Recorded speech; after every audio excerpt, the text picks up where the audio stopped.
各位观众，大家好。澳洲的联邦大选呢，将在5月21号举行，请大家呢不要忘记去投票。在澳洲呢，这个 voting is compulsory， 你如果不投票的话，可能要被罚款。上一次呢，我们请到了这个自由国家党的候选人黄文毅先生，对他进行了采访。那么今天呢，我们请到这个黄文毅先生的竞选对手，也就是工党的候选人，这个 Graham Perrett 先生。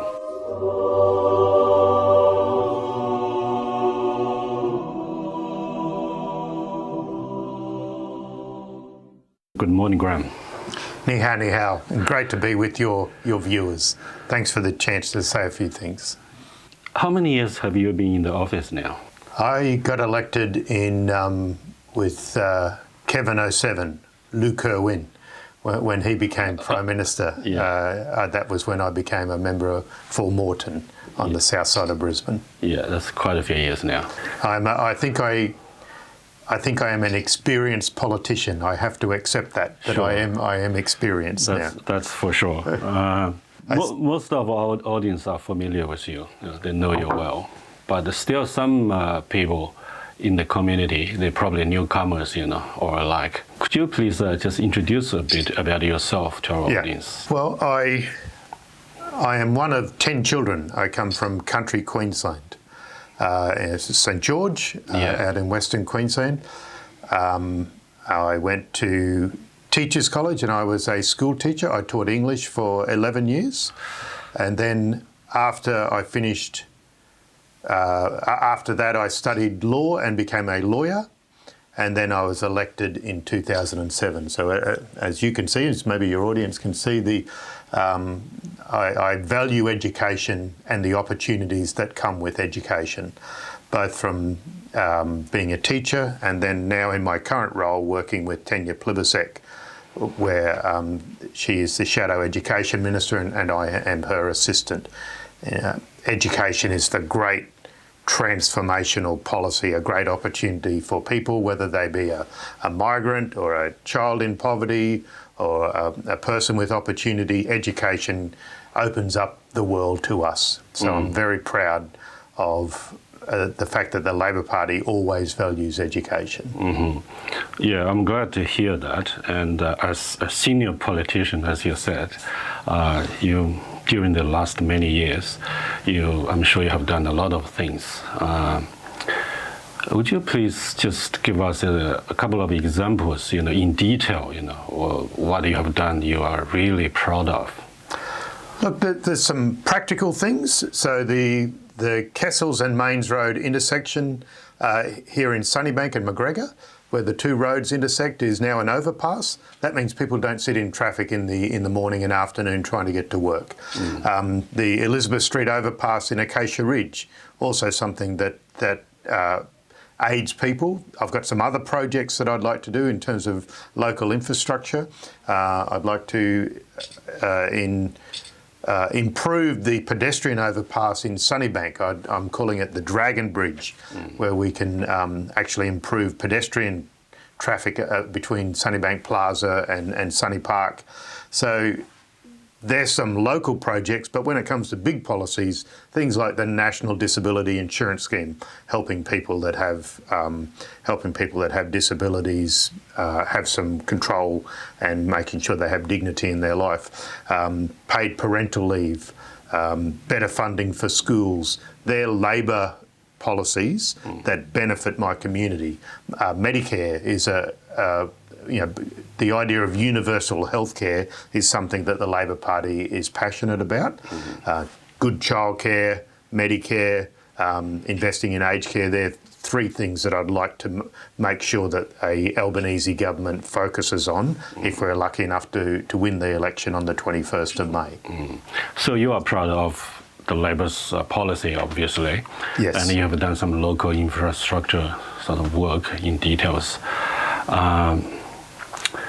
Why people need to vote for Labor? What is the difference between Labor and the Liberal National or the coalition? Look, the coalition has neglected the people of Australia. they, for example, when it comes to Medicare, they say they believe in Medicare, but people in Sunnybank, people in Moreton are paying 38% more in terms of medical costs because of the coalition actually neglecting bulk billing and the ability to access a doctor. So we know that when it comes to universities, overall students are paying 7% more out of their own pocket to go to university. We also know that universities lost 40,000 places, 7,000 of those were research places. So they don't actually believe in higher education the way that the Labor Party does.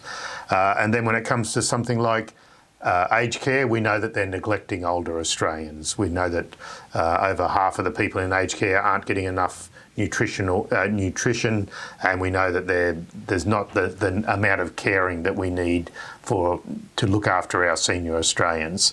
So that's why people should vote Labor. We see a government that had doubled debt before the pandemic, and now we're up to nearly $1 trillion in debt. They can't manage the economy. They can't actually lay out a vision for Australia. And when it comes to climate change, they have been a hopeless joke. All of the energy opportunities that come and the jobs that will flow from renewable energy, this government has missed almost every opportunity to make a realistic contribution to addressing climate change, dangerous climate change. We know it's dangerous because the government's own reports say that there will be more bushfires, more cyclones, more floods in a world affected by climate change. That's why we need to step up and vote for the Labor Party, a party that has a fair income approach to addressing dangerous climate change. Okay. You didn't mention the pandemic. I think this is a good example to make some sort of comparison because the state government is Labor and the coalition runs the federal government. Yeah. And is there anything you can sort of compare during this period of pandemic, control? Well, look, the reality is that the Labor governments of Queensland and Western Australia were attacked by Scott Morrison.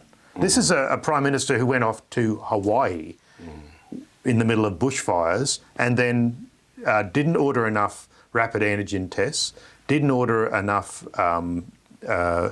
vaccinations. So he goes missing when there's a crisis on. He's not a Prime Minister that can actually lead during difficult times, and he's always quick to blame somebody else. As he said during the bushfires, I don't hold a hose. He's happy to say it's somebody else's job, happy to attack Premier Anastasia Palaszczuk or Mark McGowan in WA or even Dan Andrews. We actually need a leader like Anthony Albanese that will bring the state governments together and will actually ensure that Australians are looked after, especially our senior Australians, because the neglect in aged care on the Prime Minister's watch has been horrific. And he was the Treasurer, remember, when he pulled more than $1 billion out of the aged care funding arrangements by just tinkering with a few things when he was the Treasurer. So he goes missing when the times are tough. Okay. I got this from my letterbox, so I did have a look of the 3 points there.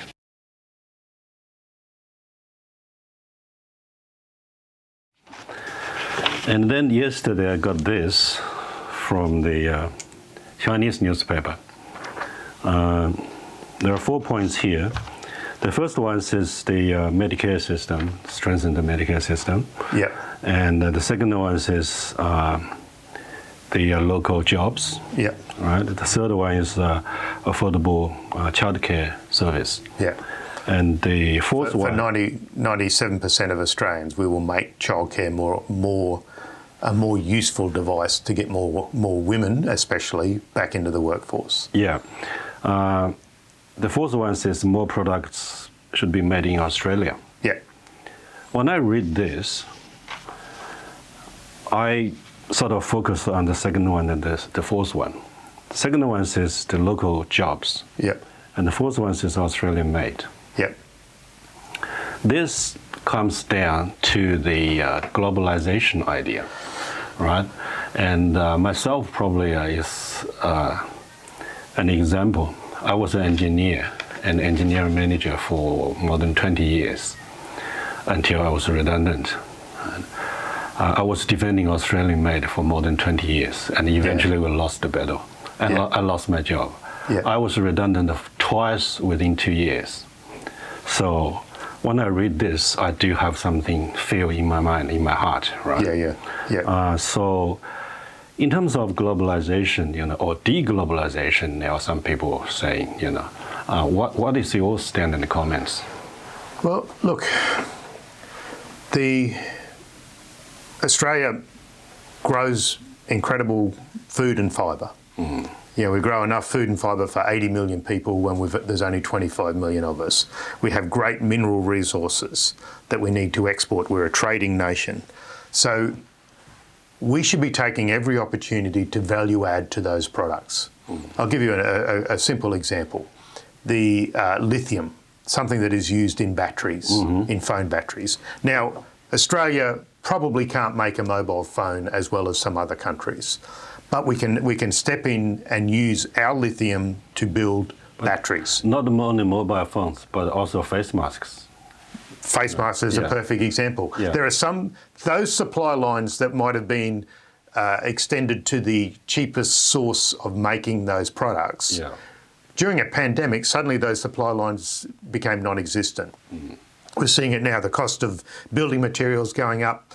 You can't find a shipping container in terms of other products. So we need to be aware of that Australia should always make some things. And let's step in with a bit of government support and guidance into things like batteries. When we transform our motor vehicles, at the moment only 0.7% of the 15 million cars in Australia are electric vehicles.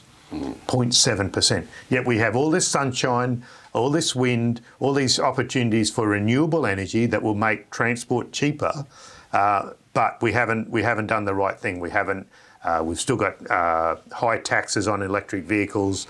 We're not putting the infrastructure there. We are a big country, so we need to have charging stations. We've got companies that are making charging stations in Brisbane and exporting them to the United States. So we need to be a bit more supportive of Australian manufacturing so we can be competitive with the world. Now, I know we have high labour costs, but we have we have great engineers, we have some great quality control processes that would let us compete with the world if we're given a chance and the right sort of support. But how are we going to ensure the local jobs are secure and the things are made in Australia, Well, which is sort of hands in hands. Decreasing input costs such as energy by having renewable energy, because we know that renewable energy gives us an advantage. I see a future where we'll be exporting renewable energy to our Asian neighbours. I see that happening from northwestern Australia, where we can have big, massive solar farms, wind farms, and the like, even wave energy opportunities to gather energy and export it. But Australian-made batteries, like we did with solar panels, where we can actually use our academic success to develop products that can then be sold to the rest of the world.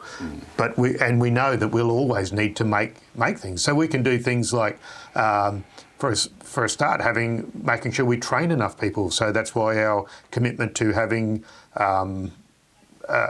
enough TAFE and university places that will be free to bring in and train up staff so that we can actually create those secure jobs of the future. And you are confident that we can do that? I am. We have done it in the past. And that's by taking the politics out of renewable energy.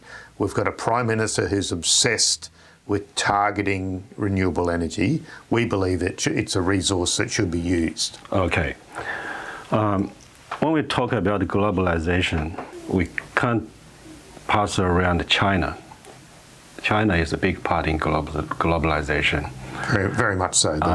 To Australia, not only economic-wise, but also ideology and national security. People are talking about it. Yeah. What is the policy in terms of dealing with China for the coming years, and what's your comment on this area? Look, China is our number one trading partner, so we need to have respectful relationship with China right from the start. We know that they make up 42% of our trade. Yeah. We know that there are great opportunities if we can get that balance right. Now we have seen in terms of the Communist Party of China responding to our barley and some of our wine, some of our beef in a way that is not indicative of what a strong trading relationship should be. Now we can be good friends with China, but that doesn't mean we are silent, and it doesn't mean we won't speak up when there are human rights abuses or other examples that need, like a good friend, we should speak up. That's what we do. But taking a belligerent approach and some of the diplomatic missteps that have occurred under the coalition in the last 9 years beg a belief, especially with our number one trading partner. I know that there are great people-to-people relations between Australia and China. We've got over a diaspora of over 1 million Australian Chinese. So the Australian Chinese community, people have been coming from China to Australia since 1818, so over 200 years ago. So we know that there is strong connection between the two countries, and I would hope those strong trading connections, those strong people-to-people connections would continue. But as I said, that doesn't mean Australia is silent. Australia should always speak up when it has to. Do you have any comments on what's happening at the Solomon Islands? Look, the Solomon Islands is close to Cairns, as close as Brisbane is to Cairns, basically. So we've had a strong connection to the Solomon Islands since Ramsay. When the Australia, New Zealand, Fiji, Papua New Guinea stepped up and restored peace and security in that country and the Solomons after there was civil unrest. I think the Morrison government has mishandled what's going on in terms of our influence in the Pacific. Australia is a middle power that should be respectful of our neighbours, respectful of their concerns about climate change. Instead of, we had the Defence Minister, Peter Dutton, laughing about climate change and how it would affect our Pacific neighbours. Obviously, that's not going to be impress them at all. We had the coalition cut aid, $12 billion when they first came into government, and we're still paying for the consequences of that. We cut off our shortwave service, Radio Australia going out into the Pacific, which was a great way to inform and educate and make connections with our Pacific neighbours. So the coalition has been a disaster almost when it comes to dealing with our Pacific neighbours, and I have serious concerns about what is going on there. We haven't had the foreign minister go over there. They haven't dealt with this the way they should. They've sent AFP members to restore order after the latest outbreak. There are some internal politics going on there, I know, in the Solomons that are difficult to ensure that there's a peaceful connection, but more needs to be done, and that's why I'm glad to be a part of what would be an Albanese government that would step up our connection with the Pacific. So you think the government is not doing enough at the moment? Definitely. The coalition has dropped the ball big time when it comes to dealing with the Solomons. Okay. Another question is actually from our audience and a friend of mine as well. He is interested in the refugee intake policy from the Labour side. Asylum seekers. Asylum seekers, yeah. Well, since the 19th of July 2013, when Lou Kerwin was Prime Minister, we have had a policy of people arriving in boats not being settled in Australia. That remains the Labor Party position. Now, I know that the world has some tough places like the Ukraine, like Afghanistan, and some parts of Africa, the Central African, the Democratic Republic of Congo. There's all sorts of countries that are having some internal problems. So we need to, as a stable, secure, wealthy country, we need to help people out when we can. And the Labor Party has said that we would allow the number of asylum seekers that fly here by plane to increase if it's the right thing to do as a wealthy, secure country to help give a helping hand to those those experiencing war and devastation or persecution. Thanks. Let's come back to the federal sort of level, the election. People say now it's time for it's Labour's term now. The Labour's turn now. Actually, last election, Labour had a good chance as well, and it's just like now the polling, it's always favor the Labours, and the Labour is always leading, but at the last minute, and the ball just dropped. What is are you confident for this time? Oh, no. There's a lot of work to be done. A lot of work to be done. Australians don't change governments easily. We never have. It doesn't happen very often. It's unusual for an opposition leader to take government. Unless there's some major crises. Now, so there's much work to be done. We've got a lot of work to do to convince people about Labor policies. I understand that, but Anthony Albanese has that positive plan, just making it straightforward that if you believe in childcare, if you believe in Medicare, if you believe in aged care, vote for the Labor Party.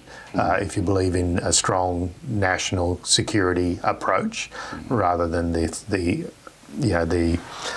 what we've seen from the coalition, that they've wasted money, they've taxed more, spent more, and delivered less.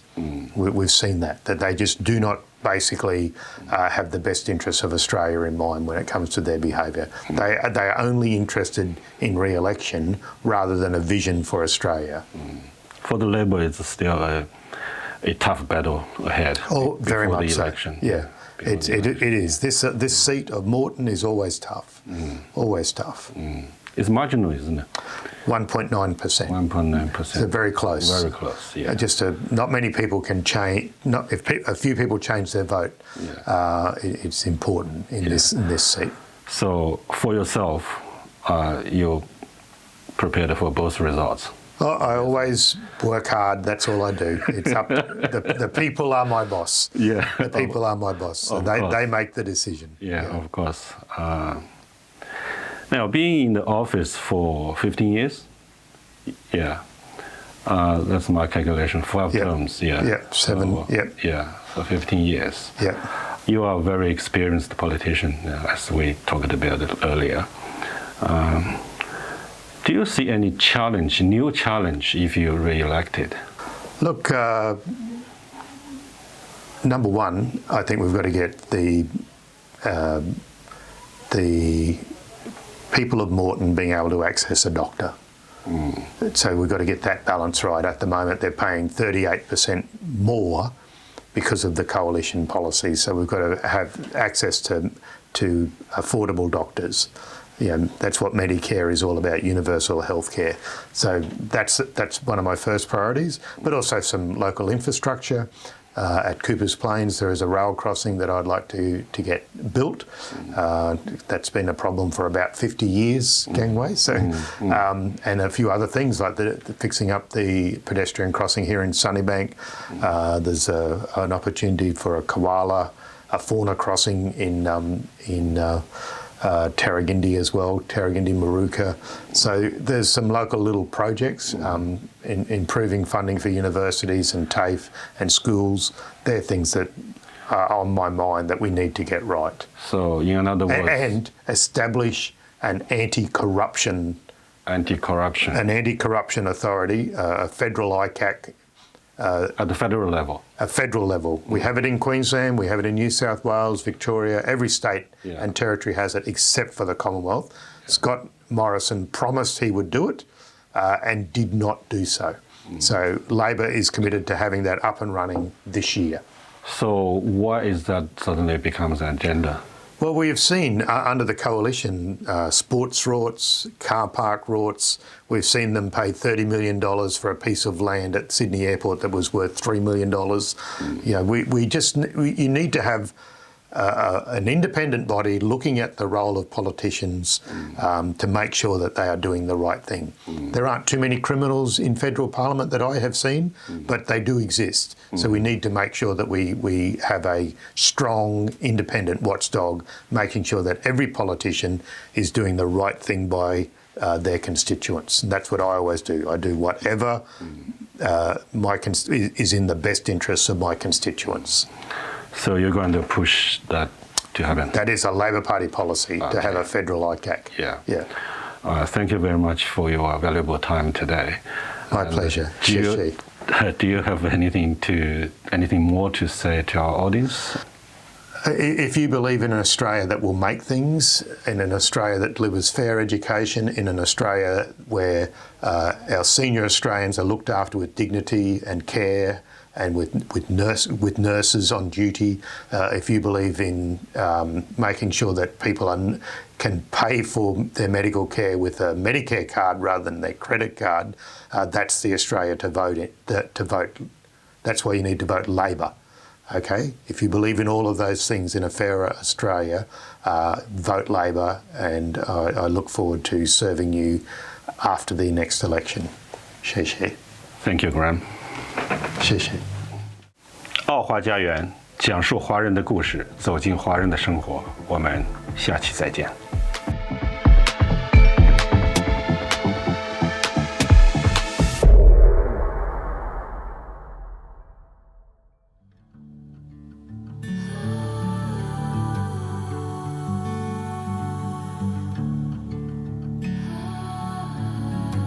澳华家园节目由澳华家园传媒制作，旨在挖掘并展示华人在澳洲的生活和奋斗史。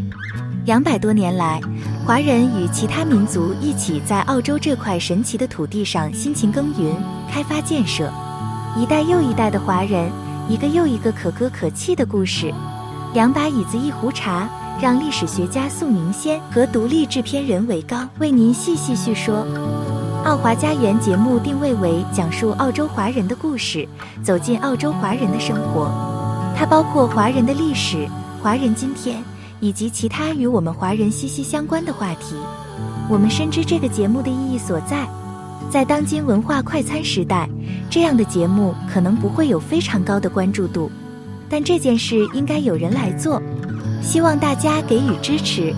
目前节目的制作为志愿工作，虽然投入大量的时间和精力，很辛苦，但他们觉得很充实。现在各方面的条件还很简陋，资源的匮乏严重制约了节目的制作。因此，我们期待有能力的商家或个人为澳华家园提供赞助。我们接受各种不同形式的广告植入，有意者请与我们联系。谢谢。